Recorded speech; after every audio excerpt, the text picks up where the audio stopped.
APTS Telugu news కి స్వాగతం. తిరుపతి జిల్లా చంద్రగిరి నియోజకవర్గ పాకల మండలం స్థానిక ఓ ప్రైవేటు కళ్యాణ మండపంలో ముస్లిం మైనారిటీ సోదరుల ఆత్మీయ సమావేశం మంగళవారం మండలంలోని ముఖ్యమైన మైనారిటీ నాయకుల ఆధ్వర్యంలో పులివర్తి సుధారెడ్డి అధ్యక్షత నిర్వహించారు. ఈ సందర్భంగా ముస్లిం మైనారిటీ నాయకులు నాగూర్ బాషా, లతీఫ్, ఇలియాస్, బాబు, జిలానీ బాషా, షరీఫ్, షాజహాన్ బాషాలు మాట్లాడుతూ 2014 నుండి 2019 వరకు మాజీ ముఖ్యమంత్రి నారా చంద్రబాబు నాయుడు పరిపాలనలో ముస్లిం మైనారిటీ సోదరులకు ఎన్నో పథకాలను తీసుకొచ్చి వారి అభివృద్ధికి కృషి చేశారని తెలియజేశారు. అయితే ఈ గడిచిన 5 సంవత్సరాల కాలంలో ముస్లింలకు చెప్పుకోదగ్గ అభివృద్ధి చేయలేదని, సంక్షేమ పథకాలు అందలేదని ఆరోపించారు.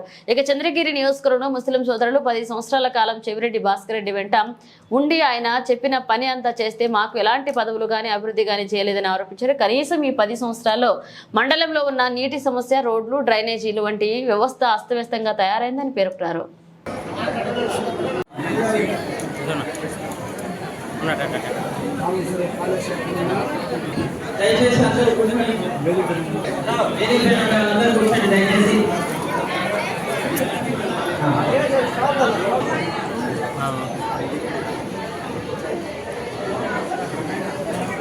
भी देखिए जनसेना वाले सुदामा जी को सम्मान कर रहे हैं अभी पद्मा जी को एडपीटीसी को भी सम्मान కుటుంబ సభ్యులకు పాకాల మండల తెలుగుదేశం పార్టీ అధ్యక్షులు నాగరాజ నాయుడు అన్న గారికి, జనసేన పార్టీ అధ్యక్షులు గురునాథ్ తరాజీ గారికి, ఈ మైనార్టీ మీటింగ్ ఇచ్చేసిన నా ముస్లిం సోదరులందరికీ నా హృదయపూర్వక అస్సలాము అలైకుం.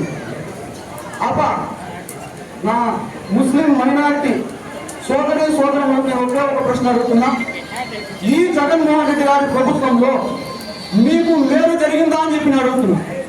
ఈరోజు జగన్మోహన్ రెడ్డి గారు ఏ మీటింగ్ ఎక్కినా, ఏ సభలో మాట్లాడినా ఒకే ఒక విషయం అడుగుతున్నాడు.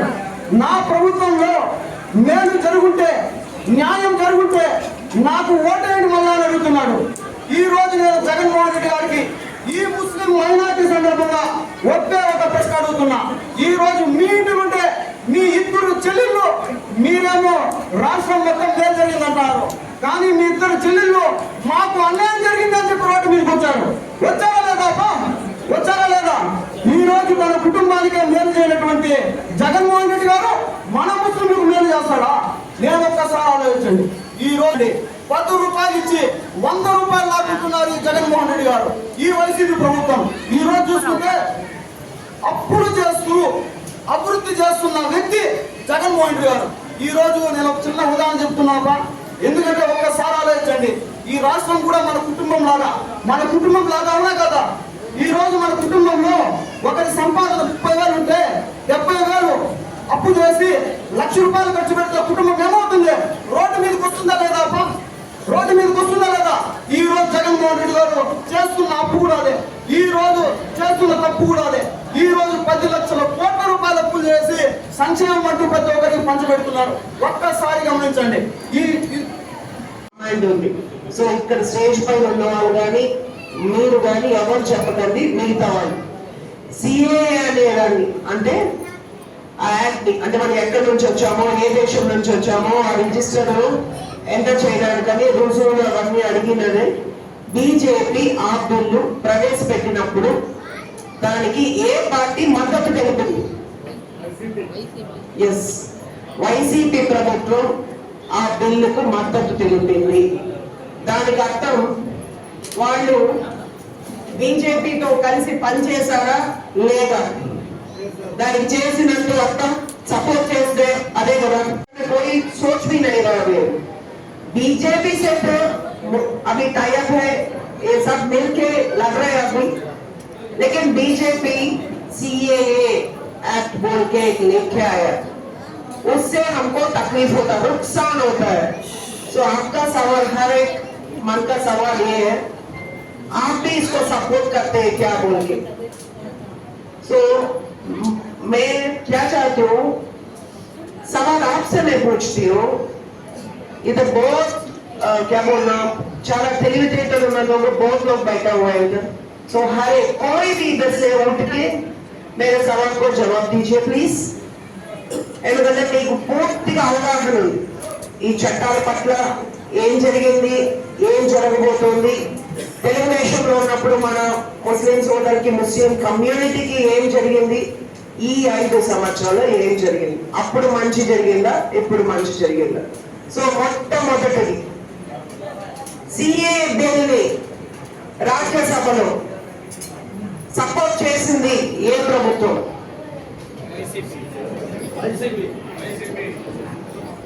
ఒక చాలా డౌట్స్ ఉంది, ఆ టాపిక్స్ అన్ని డిస్కస్ చేయడానికి हम सब इधर हाजिर हुआ है। सो पहला सवाल इधर तेलुगुदेशम तो अच्छी बात है, लेकिन इस बार वो बीजेपी से टाइप हुआ है, बीजेपी से टाइप हुआ है। वो एक सेकेंड పిటిషన్ పెట్టారంటే 2 years మనం పట్టించుకోకుండా మనం మన పిల్లలు మనము వేరే స్టేట్స్ లో ఉంటాము, ఫారిన్ కంట్రీస్ లో ఉంటే జాబ్ చేస్తుంటే 2 years తర్వాత పిల్లలు చూడడానికి, తల్లిదండ్రులు చూడడానికి, వాళ్ళ సొంతం చూడడానికి వస్తాము. కానీ అప్పటికే మనకు జరగడానికి మొత్తం జరిగిపోయింది. ఇలాంటి ఉత్తరప్రదేశ్ లాంటి నియంత్రిత దేశాల్లో కూడా లేని చట్టాన్ని ఇక్కడ ఆంధ్రప్రదేశ్ ప్రభుత్వంలో క్షుణ్ణంగా అవగాహన రావాలంటే మనం అవగాహన ఈ చట్టం మీద అవగాహన ఉన్న ప్రతి ఒక్కరు ప్రజల్లోకి తీసుకెళ్ళి మన ల్యాండ్ కబ్జా చేయబడుతుంది అఫీషియల్ గా. అంటే ఎగ్జాంపుల్ ఇప్పుడు ఎన్డీఏ కూటమిలో తెలుగుదేశం ప్రభుత్వం ఉంది కాబట్టి మనకు ముస్లిం సోదరులకి చాలా అన్యాయం జరుగుతుందని గ్లోబల్ ప్రచారాలు చేస్తున్నారు చాలా మంది. మరి మనకు అన్యాయం జరిగితే ఇంతమంది ఇంత పెద్ద ఎత్తున మన తెలుగుదేశం పార్టీ సమావేశానికి ఎందుకు వస్తారు?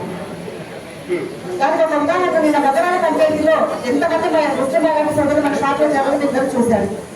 కాబట్టి అలాంటి గ్లోబల్ ప్రచారాన్ని ఎవరు నమ్మకుండా మన ఓటును ప్రతి ఒక్కరు వజ్రాయుధంగా మార్చుకొని మన పుల్లర్తి నాని అన్న గారికి, తర్వాత ఇంకొక ఓటు దగ్గుమల్లి ప్రసాదరావు గారికి వేసి అక్కడ విధానంగా మనం గెలిపించాలి. ముఖ్యంగా ముస్లిం సోదరుల గురించి చెప్పాలి. ముస్లిం రిజర్వేషన్లు 4% పెంచడానికి చాలా కృషి చేసిన వ్యక్తి మన చంద్రబాబు నాయుడు గారు. అంతేకాకుండా 50,000 రూపాయలు ఆయన కరెక్ట్ గా ఇచ్చేవాడు ఎవరికైనా వివాహం చెప్తే. కానీ వైసీపీ ప్రభుత్వం అధికారంలోకి వచ్చిన తర్వాత ఆ 50,000 రూపాయలు 1,00,000 రూపాయలు పెంచామని చెప్పుకున్నారే కానీ ఏ ఒక్కరికి ఇచ్చిన పాపాన పోలేదు. అంతేకాకుండా సబ్సిడీ లోన్స్ ఏవి, మైనార్టీ సబ్సిడీ లోన్స్ ఏవి ఎవరికైనా అందాయంటే అది లేదు. మరి ముస్లిం సోదరులకు ఇంత అన్యాయం జరిగిన వైసీపీ ప్రభుత్వాన్ని మనం తప్పకుండా పారదోయాల్సిన అవసరం ఉంది. కాబట్టి మనం అందరం ఒకే కాన్సెప్ట్, వైసీపీ ప్రభుత్వం పారదోని మన ముస్లిం మైనార్టీ సోదరులను రక్షించుకుందాం. ఇంకా జనరల్ విషయాలకు వస్తే నిన్న ఒక ల్యాండ్ టైటిలింగ్ అనే ఒక దుర్మార్గమైన చట్టాన్ని తీసుకొని అమలు చేసుకోవాలని నిన్నట్టుంది. అది చాలా మంది సామాన్యులకు తెలియదు పాపం. మన ల్యాండ్ కబ్జా అంటే అఫీషియల్ గా కబ్జా చేయడానికి వీళ్ళు ఒక చట్టాన్ని తీసుకొచ్చి అఫీషియల్ గా వాళ్ళు ఒక చిన్న ప్రాపర్టీ ఉన్నా మనకు తెలియకుండానే కబ్జా చేస్తున్నారు. ఎలాంటి హక్కు లేకుండా మనకి ఏదైనా అన్యాయం చేస్తే మనం కోర్టుకు వెళ్తాం.